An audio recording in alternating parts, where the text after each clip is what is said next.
تبھی یہ حیات بخش بنتی ہے۔ اور اگر یہی ہوا بے قابو ہو جائے اور انتہائی تیز چلے اور تو یہ انسانوں کا اٹھا اٹھا کر پھینک دے گی۔ یہ جو آتے ہیں آپ کو معلوم ہے، بگولے آ جاتے ہیں، ٹورنیڈو آتے ہیں، امریکہ میں خاص طور پر اس کی شامت آئی رہتی ہے، کبھی مشرقی ساحل پر عموماً ہوتے ہیں۔ وہ ہوائی کا تو چکر ہوتا ہے، اٹھا کر بھاری بھاری ٹرک، لوڈڈ ٹرک اٹھا کر اور پٹک دیتی ہے۔ تو یہ ہوا تھی ان کے اوپر جو مسلط کی گئی۔ وَأَمَّا عَادٌ فَأُهْلِكُوا بِرِيحٍ صَرْصَرٍ عَاتِيَةٍ سَخَّرَهَا عَلَيْهِمْ 7 لَيَالٍ و8 أَيَّامٍ، مسلط کیے رکھا اسے اللہ تعالیٰ نے ان پر 7 راتیں اور 8 دن مسلسل حسوماً۔ حسوماً کے 2 ترجمے کیے گئے، ایک تو پے ہم مسلسل لگاتار، اس ہوا میں کوئی وقفہ نہیں آیا کہ ذرا سانس لینے کا موقع مل جائے۔ مسلسل 7 راتیں 8 دن وہ تیز اور تند ہوا، انتہائی سخت ٹھنڈی ہوا چلتی رہی۔ اور حسوماً کا ایک ترجمہ کیا گیا ہلاک کر دینے والی، برباد کر دینے والی ہوا تھی وہ، جس کے نتیجے میں وہ سب کے سب ہلاک ہو گئے، اور اس نے ان کو اٹھا اٹھا کر زمین سے اور پھر پٹخا ہے اور سب کے سب ہلاک ہو گئے۔ فَتَرَى الْقَوْمَ فِيهَا سَرْعَىٰ، تو اگر تم وہاں ہوتے تو دیکھتے، یہ گویا کہ نقشہ کھینچ دیتا ہے اللہ تعالیٰ، تو دیکھتا ہے ان کو، یعنی اگر تم اس وقت موجود ہے تو دیکھتے کہ وہ قوم، سرکش قوم، جنہوں نے اللہ تعالیٰ کے ایک رسول کی تکذیب کی اور ان کی بات کو ماننے سے انکار کیا، اپنی سرکشی، تمرد اور عصیان اور طغیان کی وجہ سے ان کا حال کیا ہو گیا؟ سرعا، جیسے کہ کوئی پہلوان کشتی ہو رہی ہو اور ایک پہلوان جو ہے وہ چت، چاروں شانے چت ہو جائے، اسے سرعا کہتے ہیں۔ سرعا اسی کو کہتے ہیں کہ کشتی ہو رہی ہو، تو کشتی میں جو پچھڑ گیا، پچھاڑ دیا گیا، اس طرح وہ پچھڑے پڑے ہوئے تھے زمین کے اوپر، کأنہم اعجاز نخل خاویہ، ایسے جیسے کہ وہ کھجور کے تنے ہوں کھوکھلے۔ کھجور جب کھوکھلی ہو جاتی ہے، یعنی جو پودا ہے، درخت ہے، اس کا بوڑھا ہو جاتا ہے، اس کی جڑ کھوکھلی ہوتی ہے، پھر تنا گر جاتا ہے۔ تو گرا ہوا تنا جو ہے، چونکہ وہ تھے بڑے قداور، بہت اونچے اونچے قد والے لوگ تھے، تو وہاں پر پڑے ہوئے جب تھے، جب پٹک دیا ہوا نے ان کو اٹھا اٹھا کر زمین پر دے مارا اور وہ سب کے سب ہلاک ہو گئے، تو ویسے تھا جیسے کہ کوئی نخلستان تھا، اس کی ساری کھجوریں جو ہیں وہ جو ہے سب کی گری پڑی ہیں اور اس کے جو تنے ہیں زمین کے اوپر پڑے ہوئے ہیں۔ فَهَلْ تَرَىٰ لَهُم مِّن بَاقِیَةٍ، تو کیا تم دیکھتے ہو ان میں سے کسی کو بچا ہو؟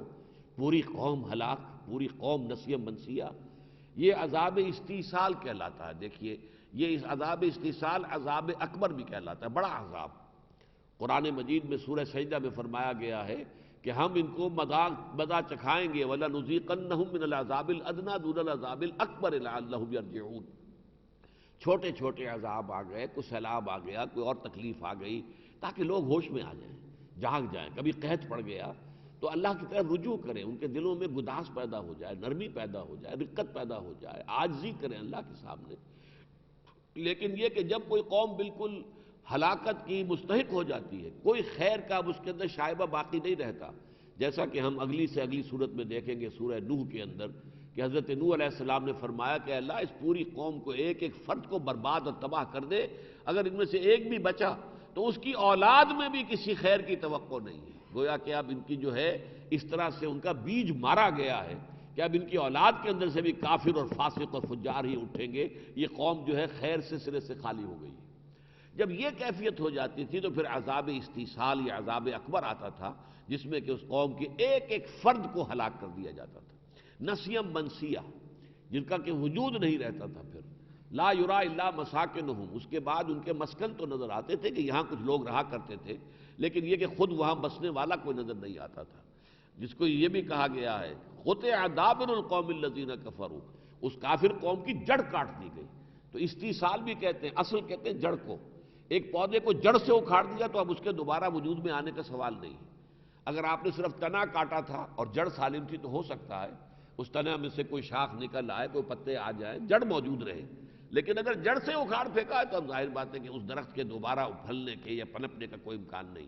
تو استیصال باب استفعال ہے، اصل سے، اصل کہتے ہیں جڑ کو، جڑ سے اکھاڑ دینا۔ تو یہ عذاب ان پر آیا ہے۔ فَهَلْ تَرَىٰ لَهُم مِّن بَاقِیَةٍ، تو کیا ان میں سے کسی کو تم دیکھتے ہو کہ بچا ہو؟ وَجَاءَ فِرْعَوْنُ وَمَنْ قَبْلَهُ وَالْمُؤْتَفِكَاتُ بِالْخَاطِئَةِ، اسی طریقے سے فرعون اور جو ان سے پہلے تھے، اور وہ جو بستیاں جو اوندھی ہو گئی، بالخاطیہ، وہ بھی خطا کار تھی، گناہ گار تھی، انہوں نے بھی سرکشی کی۔ اب یہاں ایک آیت میں تین کو سمو لیا ہے، فرعون اس کی سرکشی، اس کا عصیان، اس کا تمرد، اس کا تکبر، حضرت موسیٰ علیہ السلام کے ساتھ اس کی روش، بنی اسرائیل پر اس کا ظلم اور تشدد، یہ ساری چیزیں جو ہیں، یہ چونکہ لمبی جو صورتیں ہیں قرآن مجید کی، سورہ اعراف میں بڑی تفصیل کے ساتھ وہ ساری چیزیں بیان ہوئی ہیں، اور بھی کئی صورتوں کے اندر وہ تذکرے موجود ہیں، لیکن یہاں پر صرف تذکرہ کیا ہے۔ وجاء فرعون ومن قبلہ سے مراد جو ہے وہ حضرت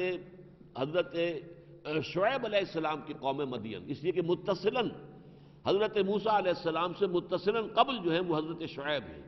حضرت شعیب کو مدین کی طرف بھیجا گیا، جو میں نے آپ کو بتایا صحرائے سینا جو ہے اس سے علیحدہ کرنے والا قوم مدین کے علاقے کو یہ خلیج عقبہ ہے، تو عقبہ کی خلیج کے اندر جو ہے اس کے داہنی طرف یہ آباد تھے، وہاں عذاب آیا۔ یہ گویا کہ قوم شعیب کا ذکر، مدین کا ذکر ہو رہا ہے۔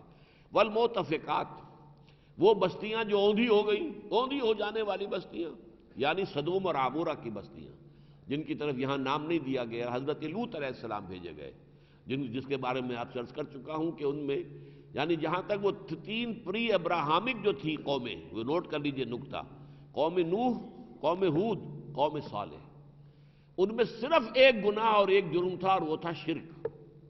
ابھی کوئی اور خرابی پیدا نہیں ہوئی تھی، کوئی تمدنی خرابی نہیں تھی، کوئی جنسی خرابی نہیں تھی، کوئی مالی جو ہے ایک دوسرے پر عدوان نہیں تھا، کچھ نہیں تھا، نہ سیاسی کوئی تشدد تھا، جبر تھا۔ یہ قومیں جو ہے ابھی صرف ایک جرم کی مجرم تھی، اور وہ شرک ہے۔ لیکن اس کے بعد کی جو قومیں ہیں، یہ جو قوم جس کی طرف حضرت لوط بھیجے گئے، ان میں بدترین قسم کی جو ہے معاشرتی برائی پیدا ہوئی۔ آپ سمجھئے کہ سیکس انارکی جو ہے، اور پرورشن، سیکس کی پرورشن، مرد جو ہے مرد سے شہوت رانی کر رہا ہے، سوڈمی جسے آپ کہتے ہیں، یہ جرم جو ہے یہ پورے یعنی سمجھئے کہ معاشرے کی جڑ کاٹ دینے والا ہے۔ اللہ تعالیٰ نے تو نسل انسانی کے آگے برقرار رہنے کا ذریعہ پیدا کیا، مرد اور عورت ہے، ان دونوں کے ملاپ سے آگے نسل چلتی ہے، اولاد ہوتی ہے، لیکن اس راستے کو تقطعون السبیل، تم اس راستے کو قطع کر رہے ہو، اور تم مردوں سے ہی اپنی خواہش جو ہے پوری کر رہے ہو۔ تو یہ انتہائی خبیث حرکت ان کے اندر پیدا ہوئی تھی۔ قوم شعیب کے اندر معاشی بدعنوانیاں، کم تولنا، کم ناپنا، دھوکے دینا، فراڈ کرنا، لوٹ مار کرنا، یہ گویا کہ قوم شعیب کے اندر تھا۔ اور آل فرعون جو ہیں ان میں تشدد، تکبر، مستکبرین اور مستضعفین، جس طرح دبا لیا تھا بنی اسرائیل کو جس طریقے سے، تو یہ تین جو ہے قومیں اس اعتبار سے کہ ایک میں سیکشول پرورشن، ایک میں معاشی بدعنوانیاں، ایک میں سیاسی جبر اور تشدد، یہ تین چیزیں ہیں کہ جو پوسٹ ابراہامک میں کہتا ہوں ان کو، اگرچہ حضرت لوط علیہ السلام جو ہے وہ حضرت ابراہیم کے ہم عصر ہیں، لیکن حضرت ابراہیم کا معاملہ خاص ہے۔ ان کا ذکر رسول کے اعتبار سے کہ جیسے کہ رسول آئے، انہوں نے دعوت پیش کی اور رسول کی دعوت کا انکار کر دیا گیا تو قوم ہلاک کر دی گئی، اس انداز میں قرآن مجید میں حضرت ابراہیم علیہ السلام کا ذکر موجود نہیں ہے۔ یہ ایک علیحدہ علمی مسئلہ ہے، اس پر میں اس وقت بات نہیں کرنا چاہتا۔ چنانچہ مکی صورتوں کا جو پہلا بڑا جوڑا ہے، سب سے بڑا، تو حضرت ابراہیم کو علیحدہ کر کے سورہ انعام میں ذکر کیا گیا ہے، اور 6 رسول جن کی قومیں ہلاک ہوئی ہیں ان کا ذکر جو ہے ایام اللہ کے حوالے سے وہ ہے سورہ اعراف کے اندر۔ وجاء فرعون ومن قبلہ والمؤتفقات بالخاطئہ فعصوا رسول ربہم، تو انہوں نے بھی اپنے جو بھی رسول ان کے پاس آئے تھے ان کے رب کی جانب سے، ان کی نافرمانی کی، ان کی دعوت کو ماننے سے انکار کیا، ان پر ایمان لانے سے انکار کیا۔ فأخذہم اخذۃ رابیہ، تو اللہ نے انہیں پکڑا، اور یہ پکڑ بھی تھی جو بہت حد سے بڑھ جانے والی، رابیہ، ربا کہتے بڑھ جانا، اس کی شدت جو ہے بڑھ رہی تھی۔ ایک ہوتا ہے ایک تکلیف آئی اور پھر ذرا سا وقفہ ہو گیا، کوئی تھوڑی سی مہلت مل گئی، پھر تکلیف نہیں، مسلسل بڑھنے والی، چڑھنے والی رابیہ، جس کے اندر مسلسل اضافہ ہو رہا تھا جس کی شدت کے اندر، تو اللہ تعالیٰ نے اس عذاب کے ساتھ ان کو ہلاک کر دیا۔ اب آخر میں ذکر ہو رہا حضرت نوح علیہ السلام کا، انا لما طغى الماء حملناکم فی الجاریہ، جب حضرت نوح علیہ السلام کی قوم کے لیے جب اللہ تعالیٰ کے عذاب کا فیصلہ آیا اور وہ پانی جو ہے وہ سرکش ہوا، آگے بڑھ گیا، طغى الماء، وہی طاغیہ جو آیا تھا، وہ پہلے طاغیہ جو ہے آواز کے لیے تھا، اب یہاں پانی جو ہے طغى الماء، پانی طغیانی پر آ گیا۔ انا لما طغى الماء حملناکم فی الجاریہ، تو لوگوں ہم نے تمہیں سوار کرایا تھا ایک چلنے والی کشتی کے اندر، اب تمہیں سوار کرایا تھا، کن سے خطاب ہو رہا ہے؟ اہل عرب سے۔ تو اہل عرب جو اس وقت تھے، جو حضور کے سامنے موجود تھے، جن کے سامنے یہ کلام پیش کیا جا رہا تھا، ظاہر بات ہے وہ تو حضرت نوح کی کشتی میں نہیں تھے، لیکن ان کے جد امجد تو موجود تھے، حضرت سام تو موجود تھے۔ تو گویا کہ ان کے حوالے سے تمہارا اپنا وجود جو ہے سامی نسلوں کا، وہ حضرت سام ہی سے آگے چلا ہے نا۔ تو گویا کہ ہم نے تم سب کو اٹھایا ہوا تھا اس وقت حضرت سام کی شکل میں، ان کے وجود کی صورت میں یہ تمام سامی اقوام گویا کہ موجود تھی۔ حملناکم فی الجاریہ، ایک ایسی کشتی میں جو چل رہی تھی، لنجعلھا لکم تذکرۃ، تاکہ ہم اسے تمہارے لیے ایک یاد دہانی کا ذریعہ بنا دیں، وتعیھا اذن واعیہ، اور یہ کہ جو آذان کان ہے وہ کان اس کو سنے اور محفوظ رکھے کہ یہ واقعہ ہوا تھا، اور یہ کہ واقعتاً یہ کہ آخری زمانے میں یہ کشتی بھی ظاہر ہو جائے گی، اللہ نے اسے محفوظ رکھا ہوا ہے۔ بار بار اللہ نے کہا ہے کہ یہ ایک آیت کے طور پہ ہم نے اسے محفوظ رکھا ہے۔ یہ ایک کوہ کے اوپر، وہی کردستان کا علاقہ، ذرا اس کا شمالی جو کونا ہے، ترکی اور روس کی سرحد کے اوپر کہیں وہ ہے، ارارات کا پہاڑ جو ہے، جس کی چوٹی کے اوپر یہ کشتی کہتے ہیں کہ آج بھی موجود ہے، اور بعض پائلٹس نے دیکھا ہے کہ کشتی نما کوئی شے جو ہے وہاں اس چوٹی کے اوپر رکھی ہوئی ہے، واللہ عالم۔ اب اس کے بعد یہ جو اقوام جو ہلاک کی گئی تھی، ان سب کے ذکر کے بعد اب آ رہے قیامت کا ذکر۔ یہ چھوٹی چھوٹی قیامتیں تو دنیا میں آتی رہیں، قوم نوح کے لیے قیامت آ گئی، قوم ہود کے لیے آ گئی، یہ دنیاوی قیامت، جیسے کہ حضور نے فرمایا ہماری موت بھی ایک چھوٹی قیامت ہے۔ فرمایا من مات فقط قامت قیامتہ، جو مر گیا اس کی قیامت تو واقع ہو گئی۔ ظاہر بات ہے کہ ہمارا جو امتحان کا وقفہ ہے، جس میں ہم کچھ کر سکتے ہیں، بنا سکتے ہیں، اپنا کوئی استحقاق ثابت کر سکتے ہیں، وہ ظاہر بات ہے کہ وہ جب موت آ گئی وہ وقفہ ختم ہو گیا۔ جیسے 3 گھنٹے کا امتحان ختم ہوا تو کہہ دیتے اسٹاپ رائٹنگ، اب بات ختم ہو گئی، تو گویا کہ اب تو نتیجہ ہی نکلے گا نا، اب آپ کچھ اور کر نہیں سکتے، کوئی کمائی نہیں کر سکتے، تو قیامت آ گئی۔ تو ایک قیامت انفرادی ہوتی ہے، اور ایک قوموں کی قیامت کہ جو قوم نوح پر، قوم ہود پر، قوم صالح پر، قوم شعیب پر، حضرت لوط جن قوموں کی طرف بھیجے گئے ان پر، اور آل فرعون پر آیا۔ اور ایک وہ بڑی قیامت آنی ہے کہ جس کے اندر اس پوری کائنات میں ایک ہلچل ہوگی، بہت بڑا زلزلہ آئے گا، تمام ذی حیات جو ہے ان پر موت طاری ہو جائے گی، سوائے چند فرشتوں کے، تمام فرشتوں پر بھی موت طاری ہو جائے گی۔ فصعق من فی من فی السماوات و من فی الارض، بے ہوش ہو کر گر پڑیں گے، مردہ ہو کر گر پڑیں گے وہ سب جو آسمانوں میں ہیں اور زمین میں ہیں۔ فرشتوں پر بھی وہ جو ہے موت جب آئے گی تو یہ اس میں صرف چند بچ جائیں گے جن کا ذکر آگے آ رہا ہے۔ حملۃ العرش، وہ جو اللہ کے عرش کو تھامے ہوئے ہیں فرشتے، صرف وہ بچیں گے، باقی تمام فرشتوں پر بھی موت طاری ہو جائے گی۔ بہرحال وہ اب اس کا ذکر ہو رہا ہے۔ فَإِذَا نُفِخَ فِي الصُّورِ نَفْخَةٌ وَاحِدَةٌ، جب سور میں پھونکا جائے گا، پھونک ماری جائے گا، یکبارگی، ایک دم بہت بڑی آواز آئے گی۔ ویسے یہ نوٹ کر لیجئے کہ یہ یہاں پر صرف ایک کا ذکر ہو رہا ہے، گویا کہ اجمالاً بات ہو رہی ہے۔ ویسے قرآن مجید کے دوسرے مقامات سے استدلال کرتے ہوئے کہا گیا ہے کہ یہ 3 دفعہ نفخ صور ہوگا۔ ایک نفخہ ہے کہ جو جس سے کہ ہلچل مچ جائے گی، جس کو زلزلۃ الساعہ کہا گیا ہے، ایک بڑی بے چینی، ہلچل، کرے آپس میں ٹکرائیں گے۔ دوسرا ہے نفخہ صاق، وَنُفِخَ فِي الصُّورِ فَصَعِقَ مَن فِي السَّمَاوَاتِ وَمَن فِي الْأَرْضِ إِلَّا مَن شَاءَ اللَّهُ، جب سور میں پھونکا جائے گا تو سب کے سب جو آسمانوں میں ہیں اور جو زمین میں ہیں وہ بے ہوش اور مردہ ہو کر گر پڑیں گے، سوائے اس کے جنہیں اللہ چاہے۔ اس کی ایک وضاحت اس صورت میں آ رہی ہے۔ پھر ہوگا بہت عرصے کے بعد، کتنے عرصے کے بعد وہ ہم نہیں جانتے، پھر ہوگا نفخہ ثالثہ، اس پر جو ہے تمام دوبارہ زندہ ہو کر کھڑے ہو جائیں گے، تو وہ تیسرا ہوگا۔ لیکن یہاں پر صرف ایک کا ذکر ہو رہا ہے، اور اسی میں گویا کہ سب کے ذکر کو ملفوف کر لیا گیا ہے۔ یہ چھوٹی صورتیں ہیں تو یہاں تفاصیل تو نہیں آئیں گی۔ فَإِذَا نُفِخَ فِي الصُّورِ نَفْخَةٌ وَاحِدَةٌ، تو جب پھونک ماری جائے گی سور میں اور وہ ایک ہی مرتبہ یکبارگی، وَحُمِلَتِ الْأَرْضُ وَالْجِبَالُ فَدُكَّتَا دَكَّةً وَاحِدَةً، اٹھا لیے جائیں گے زمین بھی اور پہاڑ بھی۔ تم بہت بھاری سمجھتے ہوگے کوہ ہمالیہ کو، اللہ تعالیٰ ان کو اٹھائے گا اور پٹخ دے گا، اور اس پٹخنے کے اندر ریزہ ریزہ ہو جائیں گے۔ یہ دکتا جو ہے، فدکتا، اس کے ترجمے 2 کیے گئے ہیں۔ ایک تو یہ کہ کوٹ کوٹ کر چپٹا کر دینا، سورۃ الفجر میں یہ الفاظ آتے ہیں، دکت الارض دکن دکا وجاء ربک والملک صفا صفا. تو اس کا ترجمہ شاہ عبد القادر نے کچھ اور کیا ہے، شاہ رفیع الدین نے کچھ اور کیا ہے. ایک ترجمہ یہ ہے کہ اس کو کوٹ کوٹ کر چپٹا کر دیا جائے گا. جیسے آپ کے روڈ رولر چل رہا ہے تو جو بھی اونچائی نچائی ہے اس کو وہ برابر کر رہا ہے، تو کوٹ کوٹ کر پوری زمین کو چپٹا کر دیا جائے گا.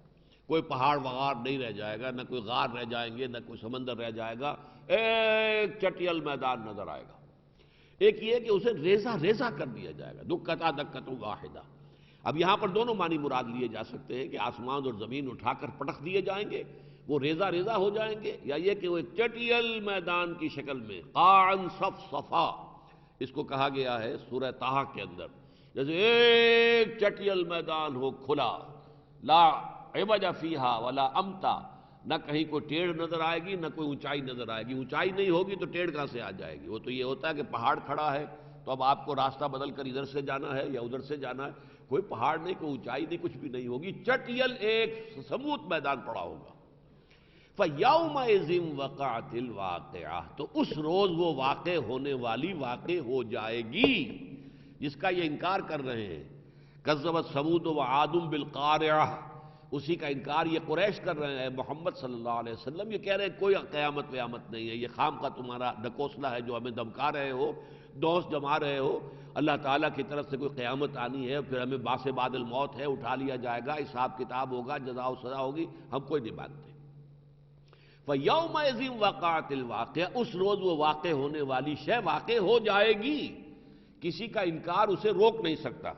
وَانشَقَّتِ السَّمَاءُ فَهِيَ يَوْمَئِذٍ وَاهِيَةٌ، اور آسمان اس روز پھٹ جائے گا، اور اس روز وہ بھربھرا سا ہو رہا ہوگا، پھس پھسا بھربھرا.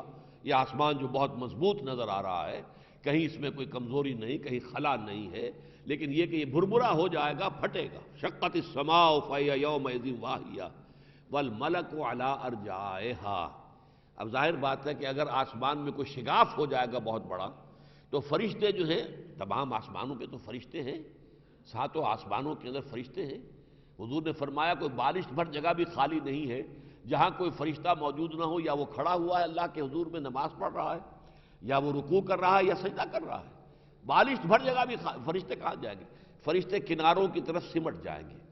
جب پھٹے گا تو وہ کناروں کی طرف ہو جائیں گے. والملک علی ارجائہا، وہ اس کے کناروں کی طرف ہو جائیں گے. وَيَحْمِلُ عَرْشَ رَبِّكَ فَوْقَهُمْ يَوْمَئِذٍ ثَمَانِيَةٌ، اور اس روز اٹھائے ہوئے ہوں گے تمہارے رب کے عرش کو 8 ثمانیہ، یعنی 8 جو ہے فرشتے جو ہے وہ اٹھائے ہوئے ہوں گے پروردگار کے عرش کو. اب یہ جو آیات ہیں یہ آیات متشابہات میں سے، خاص طور پر یہ یحمل عرش ربک فوقہم یومئذ ثمانیہ، یہ آیات متشابہات میں سے ہے. اس کا ہم کوئی تصور قائم نہ کریں اپنے ذہن میں کہ جیسے کوئی تخت ہوتا ہے اور تخت کے اوپر کوئی بیٹھا ہوا ہے اور اس تخت کو کسی نے اٹھایا ہوا. نہیں، یہ گویا کہ ایک تشبیہ کے انداز میں، ایک تمثیل کے انداز میں ہماری زبان میں بات سمجھائی گئی ہے. جسے بادشاہ تخت پر بیٹھا ہوتا ہے اور ہو سکتا ہے کہ وہ تخت جو ہے وہ کچھ لوگوں نے اٹھا رکھا ہو، اگر کہیں پر لے کر جانا ہے تو اسی تخت کو لے کر چلتے ہیں. لیکن یہ کہ یہ صورت جو ہے ہم اس میں تشبیہ، یہ کوئی تجسیم کی شکل ذہن میں نہ آئے، کوئی ہم تصور قائم نہ کریں، بلکہ یہ کہ یہ استعارہ ہے، اللہ تعالیٰ کی اس شان کو ہمیں اس تمثیل کے ذریعے سے سمجھایا گیا ہے. اور یہی بات آئی ہے سورۃ الفجر میں، کلا اذا دکت الارض دکن دکا وجاء ربک والملک صفا صفا. آپ کا رب بھی آ جائے گا اور فرشتے بھی آ جائیں گے صفے باندھے ہوئے. یعنی یہ کہ یہ میدان حشر کا کوئی نقشہ ہے جو زمین ہی پر ہوگا. یہاں پر اللہ تعالیٰ کا کوئی نزول اجلال ہوگا. کیسے ہوگا یہ ہم نہیں جانتے. جیسے فرمایا کہ ہر رات کو اس کے آخری ساعات میں اللہ تعالیٰ سمائے دنیا تک نزول فرماتے ہیں. وہ تو 7واں آسمان اور 7ویں آسمان سے آگے کہیں جا کر پھر وہ عرش اور کرسی، ہم اس کا کوئی تصور نہیں کر سکتے. لیکن اللہ نزول فرماتا ہے، کیسے فرماتا ہے یہ ہم نہیں جانتے. ہم ان چیزوں کی کیفیت کو نہیں جانتے، لیکن جب اللہ نے فرمایا، رسول نے فرمایا تو ہم اس پر ایمان رکھتے ہیں. اجمالاً ہمارا ایمان ہے. یومئذ تعرضون لا تخفی منکم خافیہ، اس دن تمہاری پیشی ہوگی، تم پیش کیے جاؤ گے اور تمہاری کوئی مخفی شے اس روز چھپی نہیں رہ جائے گی. تمہارے دلوں کے ارادے، تمہاری امنگیں، تمہارے عزائم، تمہاری پلاننگز، کیا کچھ تم کرنا چاہتے تھے، ہر شے بھی وہاں پر عیاں ہو جائے گی، کوئی چیز چھپی نہیں ہوگی۔ جو کچھ تم نے کیا تھا وہ تو ظاہر ہوگا ہی۔ وَأَمَّا مَن يَعْمَلْ مِثْقَالَ ذَرَّةٍ خَيْرًا يَرَهُ وَمَن يَعْمَلْ مِثْقَالَ ذَرَّةٍ شَرًّا يَرَهُ۔ اگر ذرے کے ہم وزن نیکی کمائی ہوگی سامنے موجود پاؤ گے، ذرے کے ہم وزن اگر بدی کمائی ہوگی سامنے موجود پاؤ گے۔ تو یہ تو ہے ہی ہے، لیکن جو خفی چیزیں ہیں، جو چھپی چیزیں ہیں، جو تمہارے دلوں کے اندر ہیں، جو تمہارے سینوں کے راز ہیں، وہ بھی اللہ سے چھپے ہوئے نہیں ہوں گے، بلکہ سب کے سب جو ہیں وہ سامنے آ جائیں گے، مبرہن ہو جائیں گے۔ لا تخفى منکم خافیہ فاما من اوتی کتابہ بیمینہ، تو وہ شخص کہ جس کو کتاب اس کا اعمال نامہ دیا جائے گا اس کے داہنے ہاتھ میں، یہ اللہ تعالیٰ کی طرف سے اعلان ہوگا اور ایک اظہار ہو جائے گا کہ یہ اللہ تعالیٰ کا جو ہے مغفور بندہ ہے، اللہ تعالیٰ نے اس کی مغفرت کی ہے، اس کی خطاؤں سے درگزر کیا ہے، اس کو بخش دیا ہے۔ داہنے ہاتھ میں اعمال نامہ پکڑایا جائے گا۔ یہ قرآن مجید میں ان چھوٹی صورتوں میں بہت مواقع پر یہ بات آئی ہے، داہنے ہاتھ میں کتاب نامہ ہوگا جو اہل جنت ہوں گے ان کے لیے۔ فَأَمَّا مَنْ أُوتِيَ كِتَابَهُ بِيَمِينِهِ فَيَقُولُ هَاؤُمُ اقْرَءُوا كِتَابِيَهْ، وہ کہے گا آؤ بھائی دیکھو پڑھو میرا اعمال نامہ۔ یعنی جیسے آپ دیکھتے ہیں کہ اسکول میں بچوں کے رزلٹ نکلے ہیں، رزلٹ کارڈ ملا ہوا ہے، اب کسی کو جو ہے ہر مضمون کے اندر 80% نمبر ملے ہوئے ہیں، ڈسٹنکشن ملی ہوئی ہے، تو پھولے نہیں سوا رہا ہے، وہ کہتا دوسروں سے آؤ دیکھو میرا کارڈ دیکھو۔ اسی طریقے سے جو لوگ کامیاب ہو جائیں گے، جان بچی سو لاکھوں پائے والی بات ہوگی، وہ بہت خوش ہوں گے اور اسی خوشی میں وہ کہیں گے آؤ دیکھو ہاؤ مقرؤ کتابیہ، آؤ پڑھ لو بھائی، دیکھ لو یہ میرا اعمال نامہ ہے، یہ میں کچھ دنیا میں کرتا رہا ہوں، یہ کچھ خدمت تھی جو میں نے اللہ کی اس کے دین کی تھی۔ انی ظننت انی ملاق حسابیہ، مجھے یہ یقین تھا کہ ایک دن مجھے اپنے حساب سے سابقہ پیش آئے گا، حساب میرے سامنے آ کر رہے گا۔ یہ ظن کا لفظ جو ہے عربی زبان میں عام طور پر تو ہم اردو میں تو کہتے ہیں گمان، لیکن ظن جو ہے عربی زبان میں گمان سے لے کر یقین تک یہ تمام درجے جو ہیں اس میں شامل ہیں۔ تو یہ ظن جو ہے، یہ ظن یہاں پر یقین کے معنی میں ہے۔ مجھے یقین تھا انی ظننت انی ملاق حسابیہ، کہ میرا اپنے حساب کتاب کے ساتھ جو ہے میں جو عمل کر رہا ہوں، جو بھی اللہ تعالیٰ کی توفیق ملی ہوئی ہے، جو بھی کوئی خیر جو ہے مجھ سے بن آ رہا ہے، جو بھی کچھ میں نے اللہ کے دین کی خدمت کے لیے کیا ہے، اللہ کی کتاب کی خدمت کے لیے کیا ہے، مجھے یہ یقین تھا کہ اللہ تعالیٰ اس کا حساب جو ہے میرے سامنے پیش فرمائے گا۔ انی ظننت انی ملاق حسابیہ فہو فی عیشۃ راضیہ، تو وہ شخص ہوگا ایک ایسی زندگی میں کہ جو بہت پسندیدہ زندگی ہوگی، من چاہی زندگی۔ قرآن مجید میں دوسرے مقامات پر کہا گیا ہے کہ جو وہ چاہیں گے ان کو دے دیا جائے گا، وَفِيهَا وَلَهُمْ فِيهَا مَا يَدَّعُونَ، جو مانگو گے وہ تمہیں مل جائے گا۔ اور باقی یہ کہ جو کچھ بھی تمہارے نفس کا تقاضا ہے وہ تو وہاں پہ موجود ہے ہی۔ لَكُمْ فِيهَا مَا تَشْتَهِي أَنفُسُكُمْ وَلَكُمْ فِيهَا مَا تَدَّعُونَ، جو تمہارے نفس کے تقاضے ہیں وہ تو سب اللہ کے علم میں پہلے سے ہے، وہ سب کے سب تو بھرپور ان کی سیرابی کا وہاں پر بندوبست کر دیا جائے گا، ان کی تسکین کا۔ لیکن اور مزید جو مانگو گے، جو بھی مانگنا ہو، یہ جو مانگنا ہے یہ ہر انسان کی اپنی ذہنی سطح کے مطابق ہوگا۔ کسی کی ذہنی سطح ہے ہی چھوٹی، وہ اتنی چھوٹی چیز مانگے گا، کسی کی ذہنی سطح بلند ہے وہ بلند سے مانگے گا۔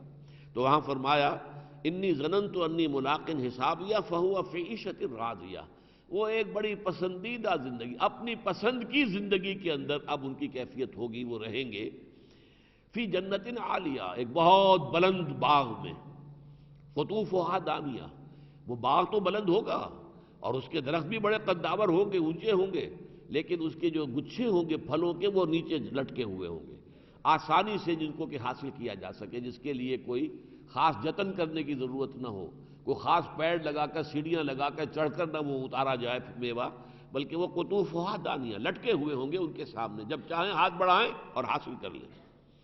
کلوا واشربوا، کہا جائے گا انہیں زبان حال سے کھاؤ اور پیو، ہنیئا رچتا پچتا، تمہیں یہ جو بھی کھاؤ پیو بڑے لذت والا بھی ہوگا، رچتا پچتا تمہارے جسم کا غذا کا کام بھی دے گا، اس کی نشو و نما کا کام بھی دے گا۔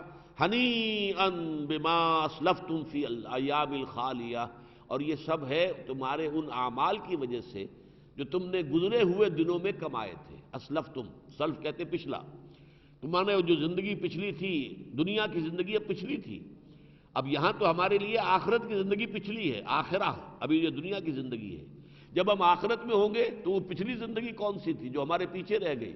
وہ یہ دنیا کی زندگی۔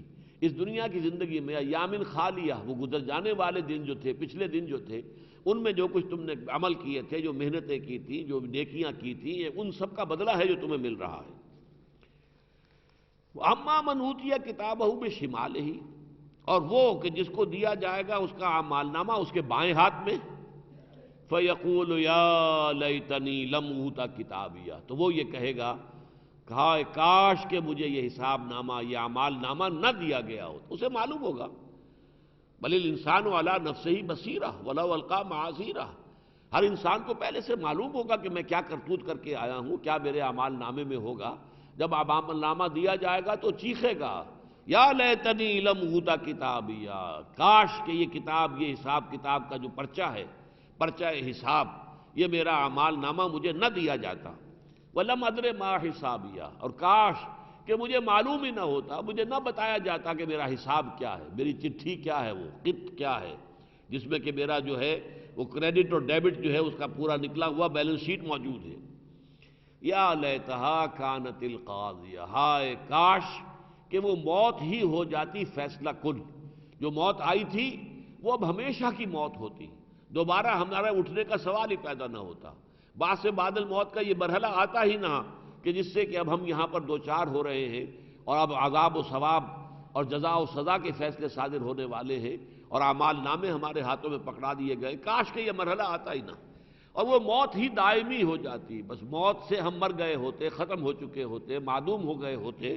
یا لیتہا کانت القاضیہ، کاش کہ وہ موت ہی ہو جاتی فیصلہ کر دینے والی۔ ما اغنی عنی مالیہ، کچھ کام نہ آیا میرا مال، میں نے مال بڑا جمع کیا تھا، بڑی محنت سے کمایا تھا، بہت اس کے میں نے کھتے بھرے تھے، میری تجوریاں تھیں، سب کچھ تھا، میری بڑی بڑی بیلنس شیٹس دنیا میں ہوتی تھی، یہاں کوئی شے میرے کام نہیں آ رہی۔